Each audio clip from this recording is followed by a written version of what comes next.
como lo dije antes, acabamos de pasar una semana maravillosa en compañía de otras iglesias y de tener este tiempo de comunión y de compartir los unos con los otros, reencontrándonos con amigos, con conocidos, con otras iglesias, orar juntos, cantar juntos, siempre es la esencia definitiva de la iglesia de Jesucristo, ¿no creéis?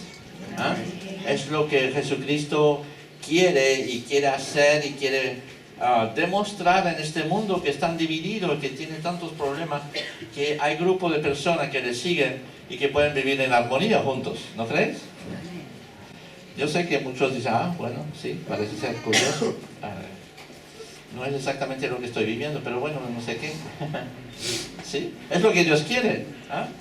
Es lo que la comunión de los hijos de Dios es lo mejor que puede existir. No hay otra atmósfera donde uno realmente se puede sentir bien. En presencia de Dios y en presencia de otros hermanos que se sienten en la presencia de Dios. Por lo menos debería de ser así.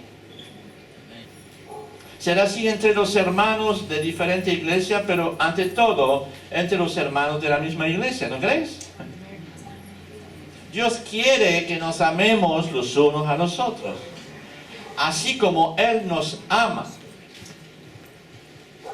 Y nos está invitando a esta comunión los unos con los otros. Nos está formando, transformando día tras día para que realmente podamos tener esta comunión los unos con los otros. Que es una especie de preludio a lo que vamos a vivir en el cielo. Ok. ¿Pensáis que en el cielo Dios nos va a dar a cada uno un planeta donde estaremos solitos? Podría serlo, porque hay tantos planetas por ahí. Tenemos que poblar todos los planetas del universo. Y no el sistema solar solamente, sino otro sistema. Y el día de que vuelve Cristo y que va a volver a poner todo eso en orden, va a crear planetas para cada uno de nosotros. Así estaremos lejos los unos de los otros, no tenemos ni un conflicto, ni un problema, y podremos solo con Dios en medio de los animales. Bueno, Señor, que me dé una mujer también, porque entonces va a estar terrible eso, ¿no? Y empezaremos lo mismo que Adán y Eva otra vez, vendrá la serpiente a tentarnos y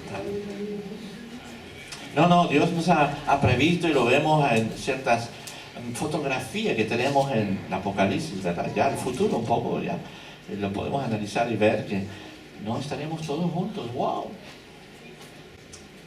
Una multitud de ángeles, de seres desconocidos, pero todos alabando al Señor y viviendo una vida extraordinaria los unos con los otros. Entonces, Él ha creado la iglesia para que podamos ejercitarnos a ello. ¿Te estás ejercitando eso? Entre nosotros. El mundo está enfermo, ¿estáis de acuerdo? Lo estamos diciendo, ya lo sabemos, tienen miles de males, pero el más importante es la enfermedad mortal por la excelencia, por lo que realmente sufre el mundo. El mundo tiene una enfermedad mortal. ¿Sabes cuál es? Es la falta de amor. Así de simple. Hay una falta de amor en el mundo. O viven un amor falso. Es otra historia esto, ¿verdad? Y cuando vemos estas emisiones de televisión y de radio y de estos shows televisivos, y vemos que la gente está loca por tener verdadero amor y no lo conoce, no lo descubre. Es terrible, ¿verdad? El mundo ama el dinero antes de amar a las personas. Pero cuando Dios, en virtud del sacrificio de Jesús y la presencia real del Espíritu Santo, actúa en un grupo de personas, se produce el milagro del amor entre estas personas. Eso es maravilloso. Es lo que Dios quiere que vivamos. Y Dios tiene paciencia con nosotros hasta que logremos este nivel de convivencia juntos en amor. Y toda la Biblia habla sobre esto. El mensaje central de la Biblia es el amor de Dios para con nosotros.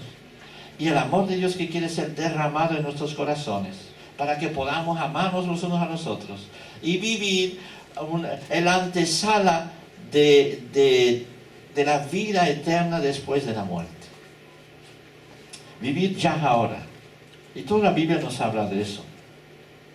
Entonces, la vez pasada hemos empezado a analizar la carta de Pablo a los Colosenses, porque en sus cartas Pablo no está concentrado a tratar de explicarnos esto, definitivo. En todas sus cartas. Sí habla de una cosa de la otra, pero centralmente nos habla de esto. Nos habla del amor de Dios para con nosotros, de lo que hizo Cristo en la cruz por nosotros. Y ahora, del amor de Dios entre nosotros también.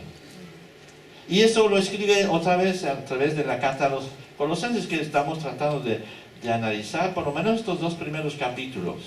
No sé si acordáis, ¿no? Hemos visto la semana pasada los primeros versículos, como Pablo manifiesta su gratitud por estos cristianos que se reúnen en la iglesia de Colosas. Dice, están estimados pueblo, el primer versículo, santo de Dios, que es fiel a Jesucristo y vive en la ciudad de Colosas. Así que vamos a repetir esto de otra manera. Estimado pueblo santo de Dios, que es fiel a Jesucristo y vive en la ciudad de Santa Cruz de Tenerife. Así de simple. ¿Vale? Porque esta carta naturalmente se dirige hacia nosotros también. No es una cosa que ha sido escrita hace 2000 años por ahí para un grupito de gente rara. No, es una carta que nos está destinada a nosotros también. Y Dios nos escribe a nosotros también esta mañana y nos dice estas cosas. ¿De acuerdo? Primero. Así que vamos a tomar, por ejemplo, esta carta de Pablo a la iglesia de Colosas. Bien, y dice después, la segunda parte dice, siempre que oramos, damos gracias por ustedes a Dios, Padre nuestro Señor Jesucristo, porque nos hemos enterado de la fe que tienen en Jesucristo y del amor que muestran por todos los pueblos santos de Dios. Eso repito un poco lo que dijimos la vez pasada, porque seguro que os habéis olvidado de muchas cosas, ¿verdad? Pero bien, rápidamente les refresco la memoria. Habla Pablo de la fe que la gente de esta iglesia tiene en Jesucristo, ¿no? Pero que es así. Aquí podéis decir amén si estáis de acuerdo conmigo, ¿vale? Simplemente paréntesis así, ¿no? Si estáis de acuerdo, dice amén, pero no voy a decir yo amén, amén, amén. ¿Qué tal? ¿No? Pues si decís amén está bien, me anima un poco más a mí también, ¿no? Después dice en el versículo 4 también, hablo del amor que es evidente entre ellos. No solamente del amor de Cristo para ellos, de su fe, pero la fe que tienen ellos en Cristo Jesús, esta comunidad cristiana, se demuestra en el amor que tienen los unos con los otros. Bien. Y después habla de su esperanza, en los cielos. Es decir, que no solamente tiene fe en Jesucristo de su salvación, tiene amor entre ellos y todos tienen una esperanza en Jesucristo en el futuro, en la vida después de la muerte. Es un resumen total, ¿no? En un versículo, 2 versículos, se resume todo lo que pasó con ellos. Lo hemos visto la vez pasado y hemos analizado todo eso. Después, en el versículo 6, habla de un evangelio que da fruto y que crece. Dice así, su fe y amor están basados en la esperanza de recibir lo que Dios les tiene guardado en el cielo. Ustedes conocieron esa esperanza a través del mensaje verdadero, o sea, la buena noticia de salvación que llegó hasta ustedes. Así de simple. Entonces habla justamente de esta esperanza, habla de un evangelio que da fruto, que ha sido recibido, que ha sido conocido y que da fruto en la vida de uno y que crece. Habla otra vez del amor en el Espíritu, es decir, de una comunión con el Espíritu Santo. Entendemos enseguida que esto no tiene que ver con una religión donde uno viene a la iglesia para cumplir una serie de ritos, intentando complacer a un Dios raro de estos, ¿no? Y desconocido, que nos hace hacer cosas que no entendemos y que no tienen poder para transformarnos. Y Pablo va a escribir a los colosenses en esta misma carta, un poquito más tarde, Quizás no llegaremos un día a analizarlo, pero habla, y yo quiero anticipar un poquito eso sobre estos versículos siguientes, ¿no? Y esto, Pablo va a escribir sobre este tema, ¿no? No es una religión seguir a Cristo. No es algo que uno dice, mira, el lunes tiene que hacer esto, el martes tiene que hacer esto, el miércoles otra cosa, y tienes que quitar tu vida esto y el otro y el otro. Y después tiene que venir a cumplir, tiene que ser bautizado, tiene que ser, no sé qué, 1000 cosas que uno puede entender que tiene que hacer o dejar de hacer, no lo sé, ¿verdad? Y los colosenses habían de repente caído en esta trampa, porque les decían los colosenses, bueno, ustedes creen en el Señor Jesús, muy bien, haces bien, pero tenéis que hacer esto. Y tienen que hacer el otro, tienen que hacer la otra cosa, ¿no? Y Pablo está escribiendo esta carta justamente a los colosenses para enseñarle la verdadera doctrina, lo que realmente tenemos que creer y lo que realmente tenemos que hacer en base a esta creencia. Dice así, ¿verdad? En el 2:20 dice, puesto que ustedes murieron con Cristo y fueron librados de los poderes espirituales del mundo, ¿por qué todavía siguen reglas como... no como esto, no prueben esto, otro, no toquen aquello? Había una forma de enseñanza que se llama legalismo, que les incitaba a los colosenses a basar su fe sobre costumbres, sobre ritos, sobre cosas que no había que comer, cosas que había que comer, cosas que no había que hacer y cosas que había que hacer. ¿Me entendéis? Y entonces la fe de ellos se está basando sobre hechos que tenían que hacer y no hacer. Y Pablo denuncia eso de forma muy categórica. Vamos a seguir leyendo. Dice así, estas reglas hablan de lo que se acaba con el uso y no son mandamiento de Dios, sino reglas y enseñanza humanas. Y después sigue, después dice, parecen ser sabias, sí, parecen ser muy religiosas, muy bonitos, muy sabias, ¿verdad? Porque requieren que la gente practique una intensa devoción, que se niega a sí mismo y que castigue severamente el cuerpo, pero no ayuda a controlar los deseos perversos de nuestra naturaleza carnal. Pablo sabía de lo que estaba hablando, ¿eh? Y por más que tú te atreves a intentar ser bueno, a intentar cometer esta cosa, esta lo otro, de ir a confesarte o vete a saber qué, de comer la comunión ahí de forma totalmente práctica, yo qué sé, eso no va a cambiar tu vida, dice Pablo, eso no va a transformar tu ser, eso no va a funcionar. Y Pablo enseguida nos orienta sobre lo verdadero y lo auténtico. Y dice después, así que volvemos al versículo 1 del capítulo 3, dice, puesto que ustedes fueron resucitados con Cristo de la muerte, buscan las cosas del cielo donde Cristo está sentado a la derecha de Dios. Enseguida Pablo va a responder a una pregunta que se hace, ¿no? Después, porque dice, bueno, pues si no tenemos que hacer nada y que Cristo pues no ha dado su vida por nosotros, entonces podemos hacer lo que nos da la gana. Dice, no, ustedes, ahora es el momento de mirar hacia el cielo y buscar lo que Cristo quiere para vosotros. La gran diferencia. Aquí Pablo hace un giro en su enseñanza, después de haber condenado el legalismo, entra en lo que es la nueva vida con Cristo. Si ya han resucitado, si ya dieron sus vidas, si ya han renunciado a su yo, sino que lo pusieron a los pies de la cruz, si ya han pedido perdón, si ya han recibido el perdón de arriba en sus vidas, entonces busquen las cosas de arriba. La versión francesa dice textualmente así, tener afecto por las cosas de arriba. O sea, ¿me entiendes? Lo que buscar las cosas de arriba significa tener afecto. Yo me dedico porque me gusta, porque busco las cosas de arriba. ¿Entendéis eso? Y es lo que dice Pablo, ¿no? En resumido, el versículo 1 dice, buscar a Cristo si queréis vivir una vida sin pecado. Si queréis vivir una vida limpia, entonces buscan a Cristo. Pero no se dedican a hacer estos rituales, estas cosas que no les van a cambiar nada.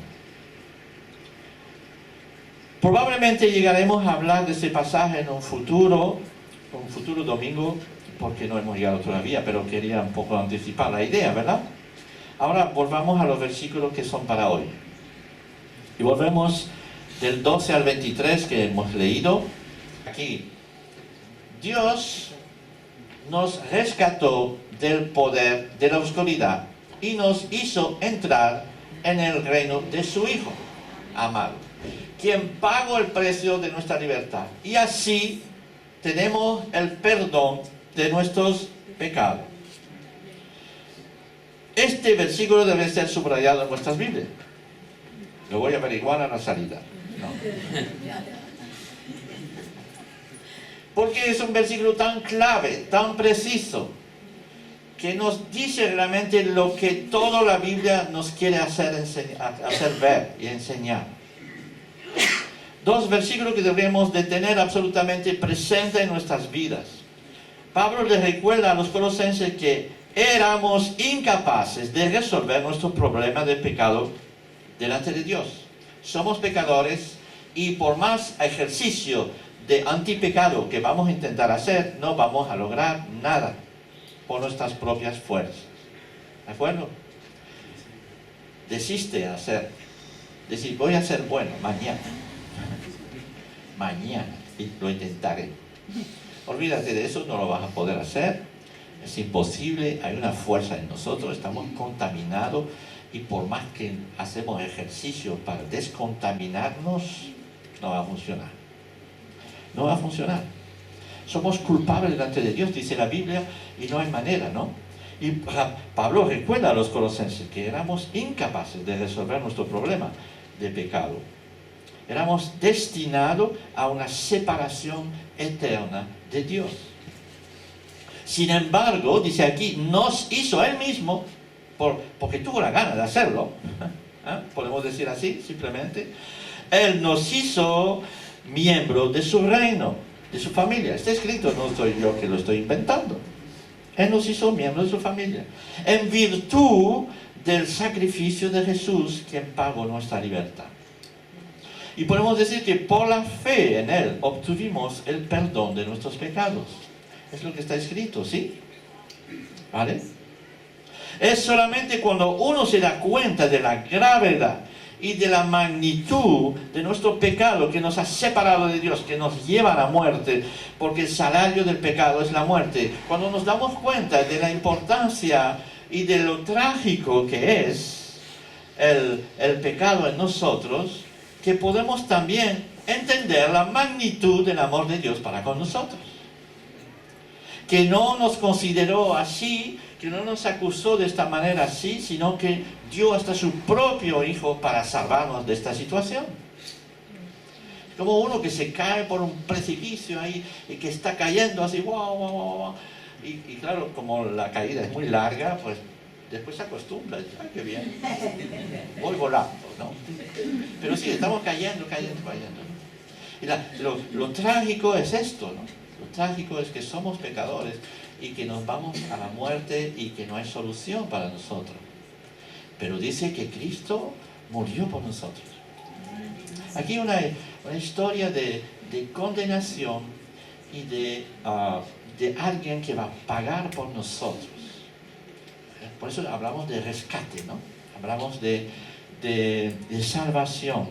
Hablamos de que Dios va a hacer algo para salvarnos realmente. Y este algo es dar su Hijo para que pague el precio de nuestra culpabilidad. ¡Wow! La cruz de Cristo hace que Él sobresalga más que cualquier otra persona de la historia. No hay alguien en la historia de este mundo que haya hecho algo similar.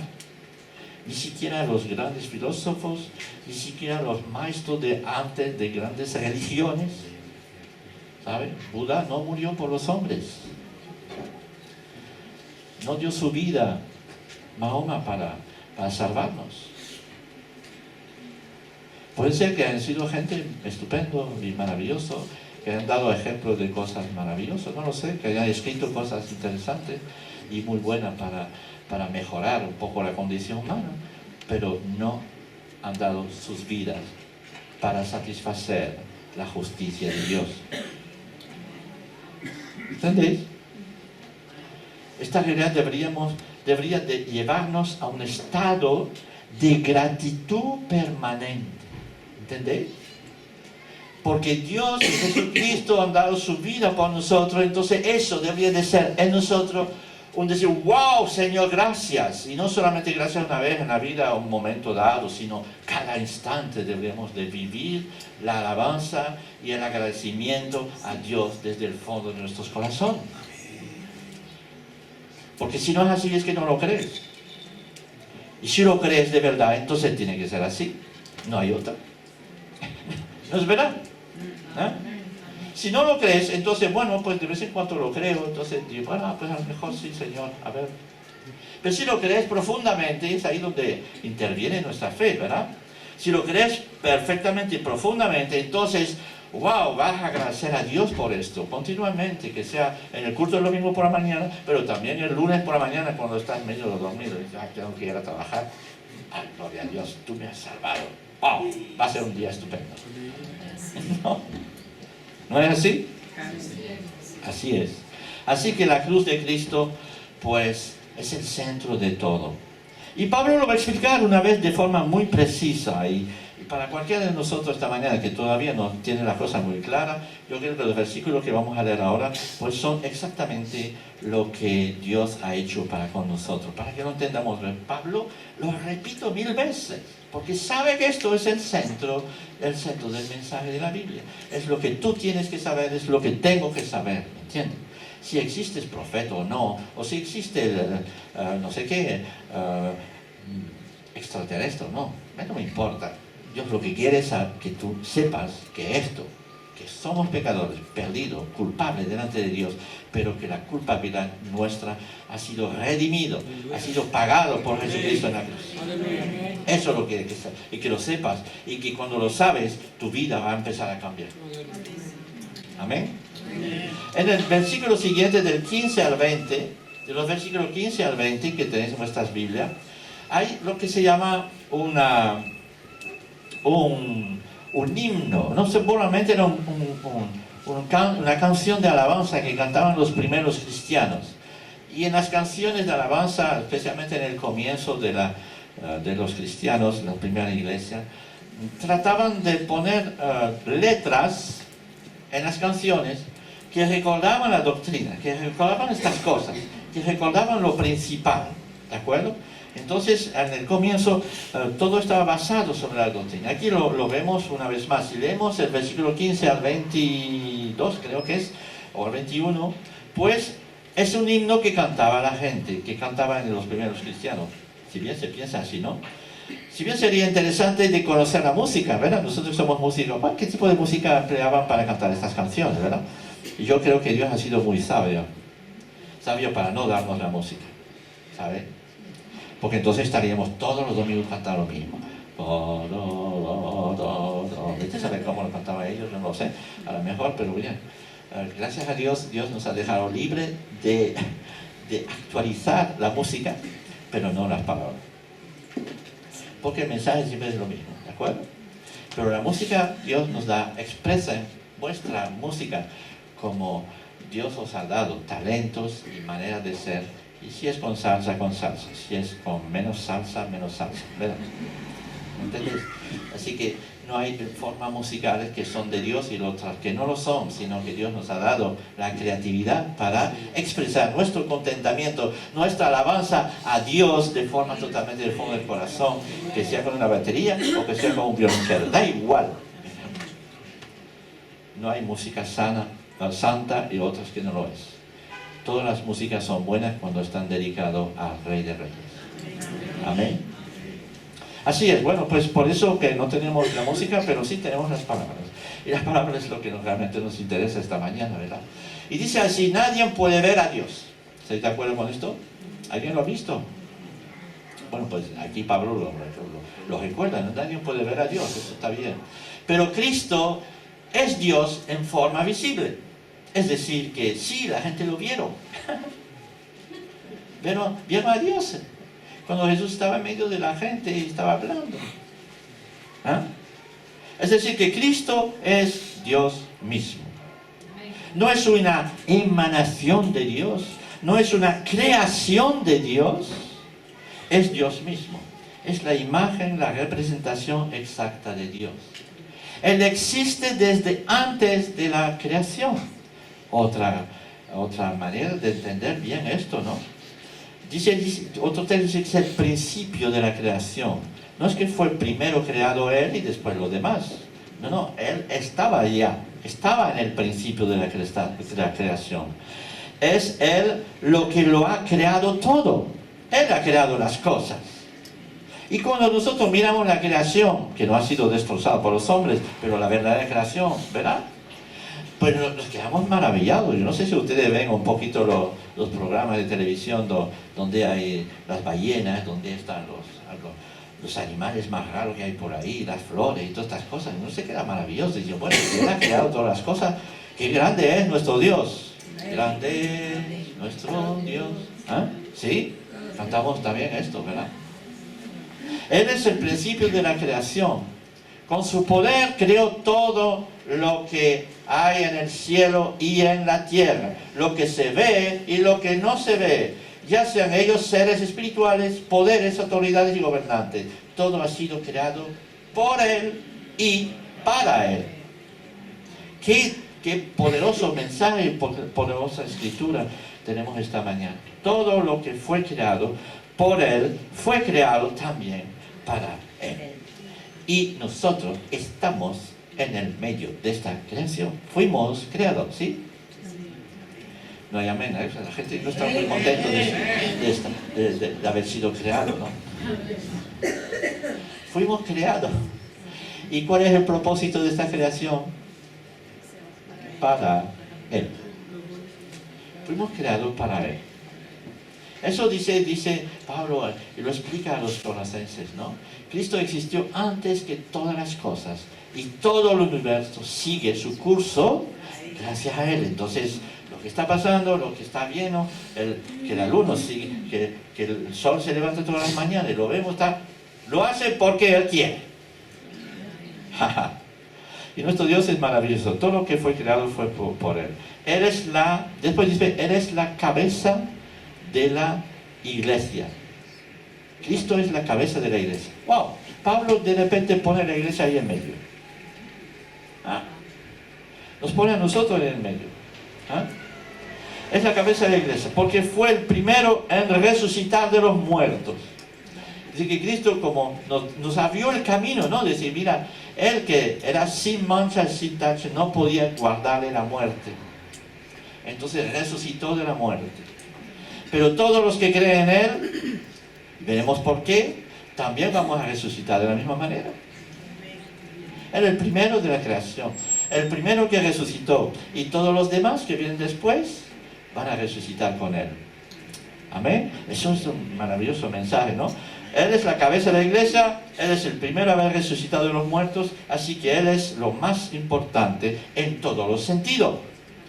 Dice así, entonces Él es el más importante en todo sentido, dice Pablo. ¿Lo escribe? Yo sé, es complicado eso, ¿no? ¿Lo entendéis? A lo mejor les complica a la hora de creer en ellos. Yo creo en ellos, simplemente. Porque el problema del hombre es esto.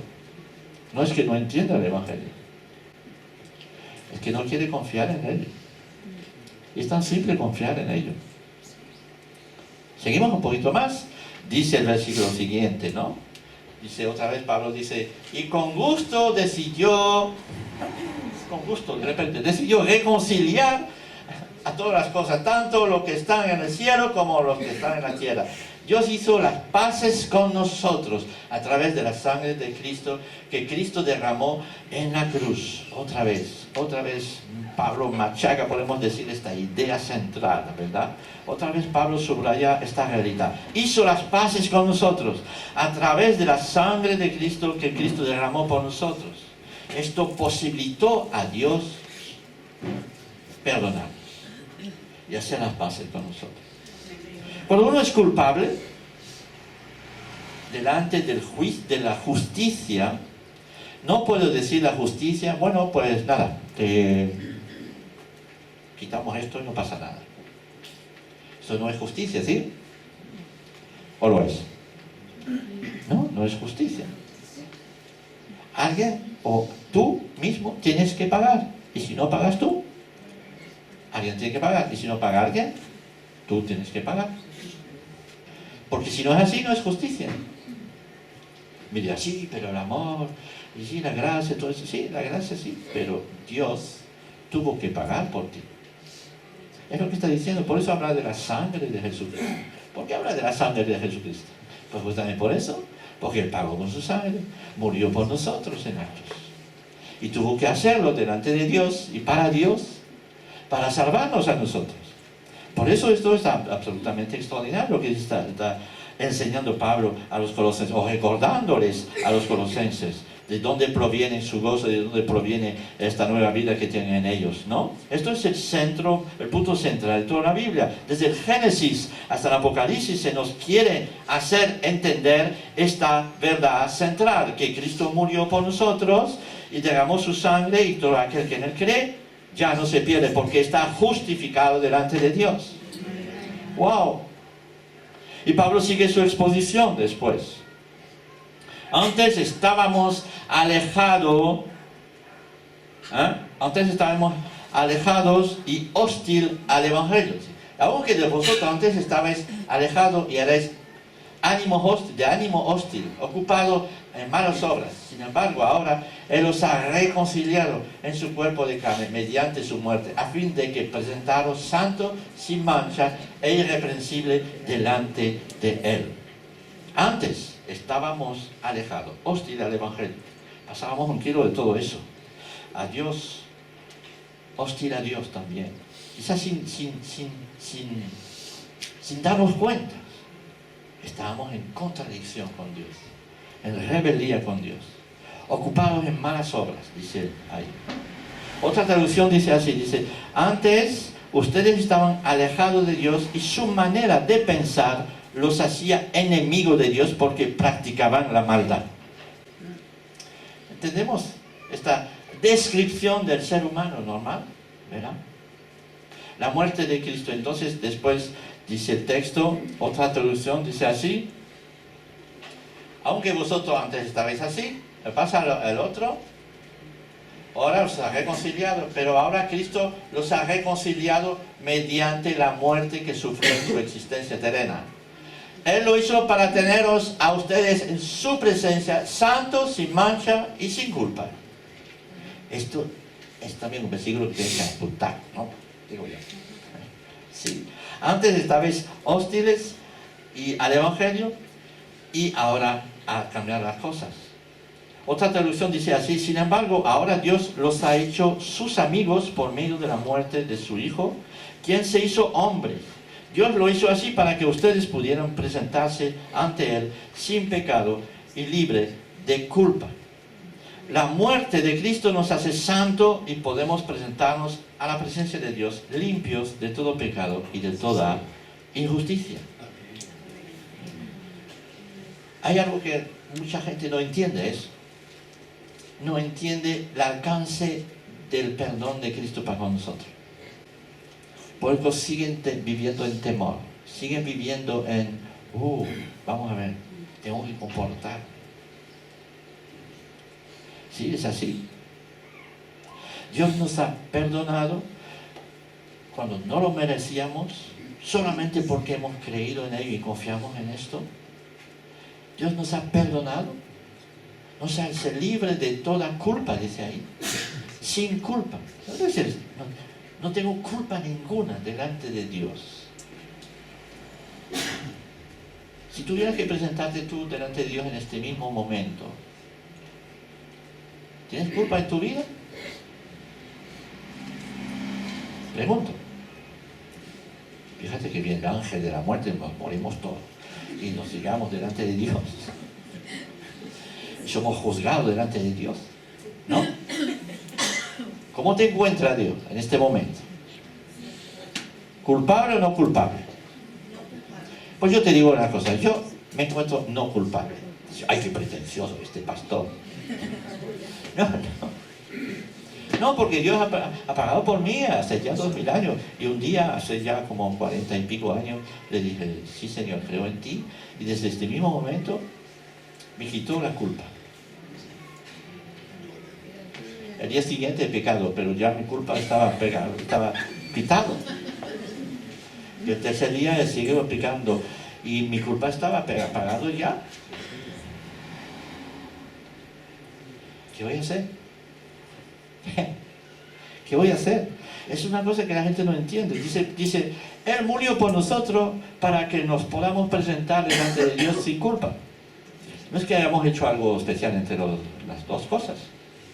¿Me entendéis?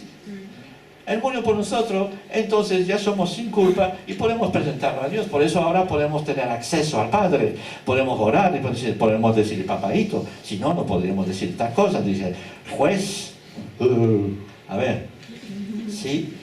Es tan extraordinario eso, ¿no lo veis? Es tan extraordinario. Entonces, claro, la muerte de Cristo nos hace santos y podemos presentarnos en la presencia de Dios, limpios de todo pecado, de toda injusticia. La salvación tiene como objetivo la santidad. Y cuando somos salvos, somos santos. Y somos santos porque somos salvos. Y somos salvos porque somos santos. En fin. La santidad es un hecho. Y Pablo escribe a los Corintios, y mira que los Corintios, a ver, dice, a los santos que están en Corintio, empieza la carta. Y después dice, llamado a ser santo, es otra historia. Pero me entiendes, es algo que la gente no entiende muy bien, ¿no? Somos perdonados, podemos presentarnos delante de Dios, santo, blanco como la nieve. No es que Dios, por su bondad, nos va a acusar de nada, sino que Dios no nos puede acusar de la cosa que ya ha perdonado. ¿Me entendéis? No es que Dios no te va a acusar de nada, es que no lo puede hacer según la justicia. Dice, sí, he pecado, sí, entre una vida fatal, horrible, Señor, pero Cristo ya ha muerto por mí. Ah, sí, es verdad. ¿Qué puedo hacer? ¿Te puedo condenar? No lo puedo hacer, porque ya he condenado a este en tu lugar. Entonces, eso provoca en nosotros una actitud que va a ser de gratitud, ¿no? Una actitud que va a ser diferente. Una actitud que va a ser de alabanza a Dios. Una actitud que va a ser, yo deseo vivir una vida limpia. Es esto que va a provocar esto en nosotros. Si somos perdonados, podemos presentarnos delante de Dios. Entonces, ¿de qué nos puede acusar si toda nuestra maldad han sido saldadas en la cruz?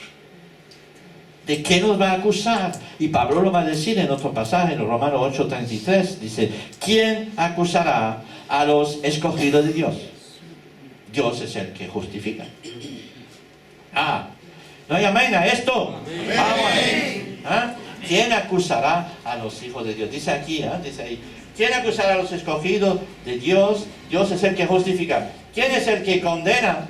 A ver, ¿alguien puede condenar a alguien aquí? Cristo Jesús es el que murió. Sí, más aún, el que resucitó, el que además está a la diestra de Dios, el que también intercede por nosotros. ¿Qué podemos decir?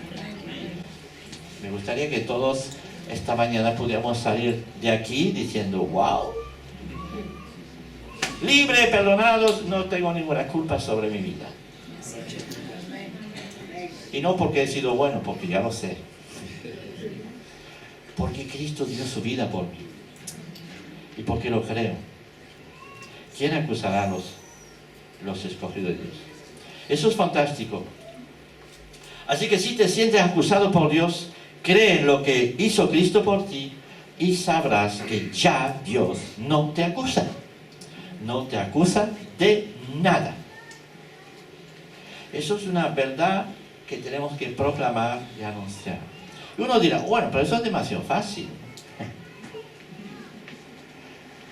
Entonces ya no tenemos que preocuparnos si pecamos o no, ya que sabemos que Dios nos ha perdonado de antemano.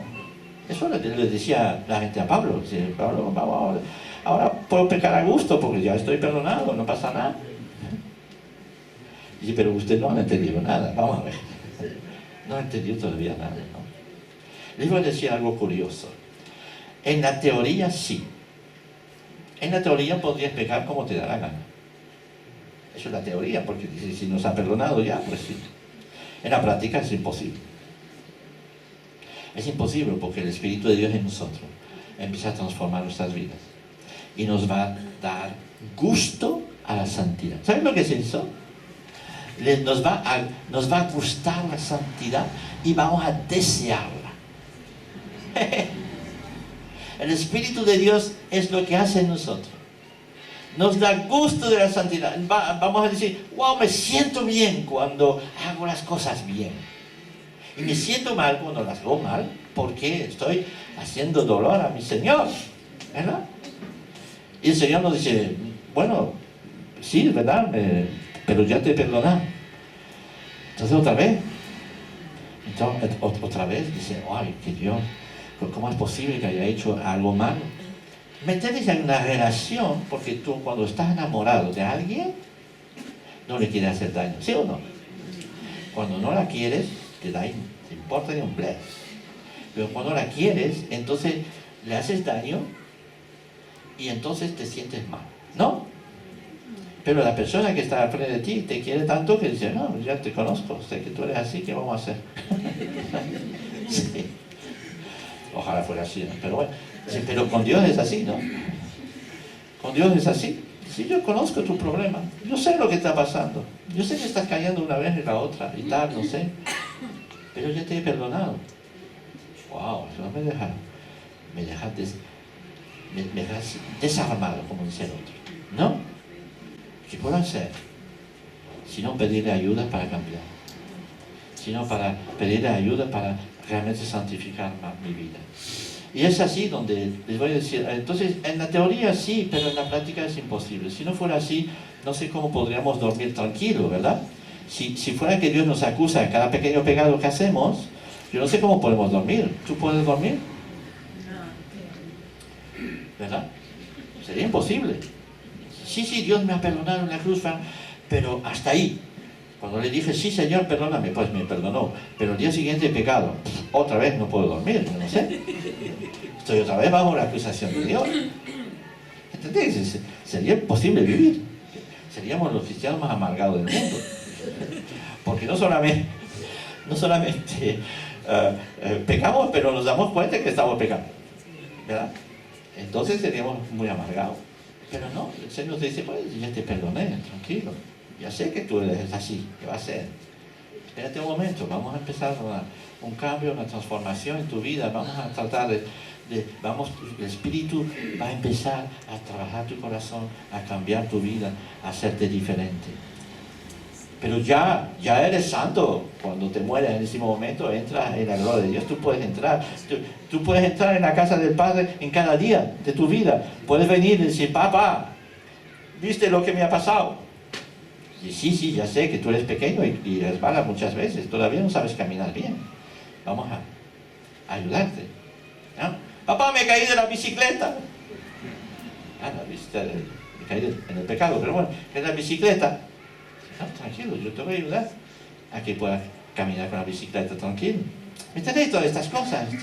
Hay una relación de nuestro Padre con nosotros que hace que vamos a cambiar, ¿eh?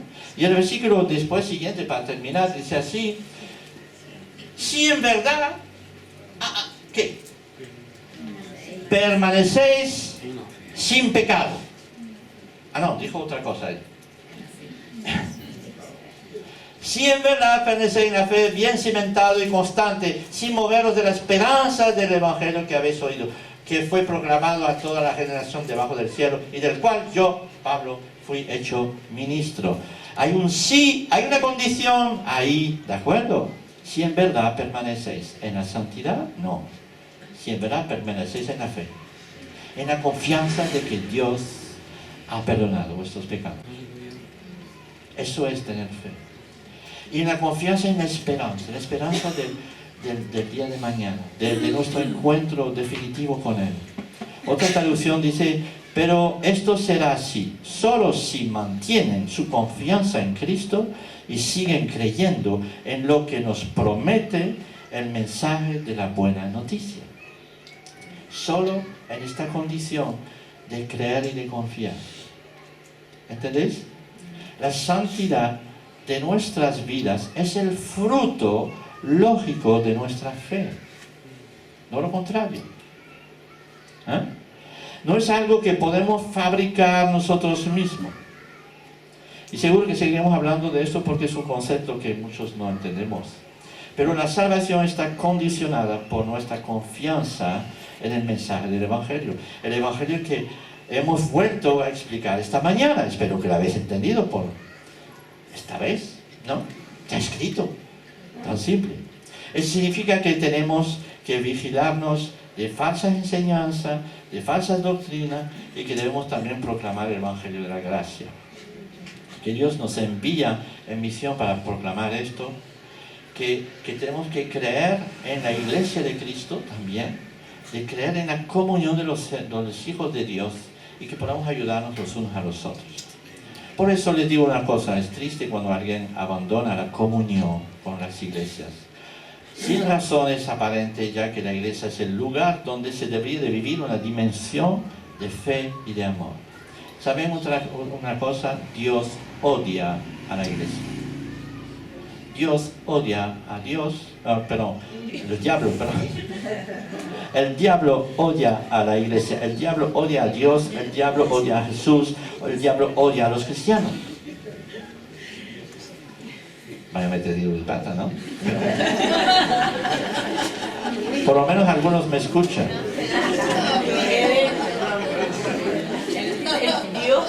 El diablo trata por todos los medios de dividirnos, enseñándonos falsa doctrina.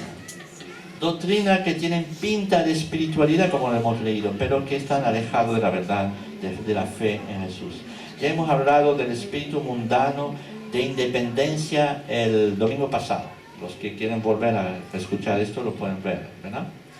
Podremos hablar hoy de otro espíritu que destruye la iglesia, es el espíritu de crítica, de chismoreo, de mentira, de amargura, que tantas veces nos invade. Así que al final de este culto me gustaría que les voy a proponer un reto. ¿Estáis dispuestos? Vamos a hacer un reto de 21 días de ayuno. ¿Sí? Me vendrá bien.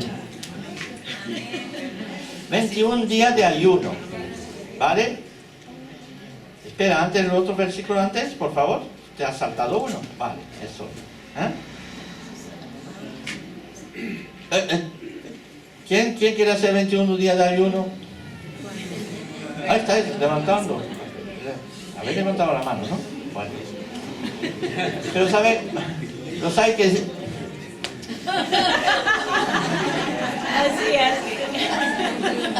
Así, ¿no? Y con la mano así, ¿no? No, vamos a ver. No va a ser un ayuno de comida.